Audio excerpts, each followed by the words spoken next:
guys, today I teach you how to make simple sentences from only 2 words that we learned from the last video.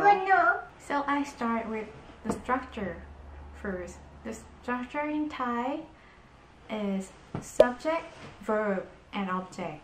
But unlike English, sometimes we don't have to speak the subject. So let's listen to some example.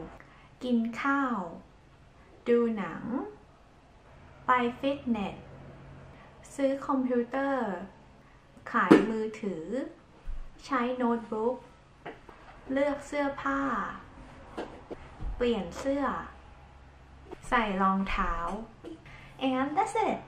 That's for today's lesson.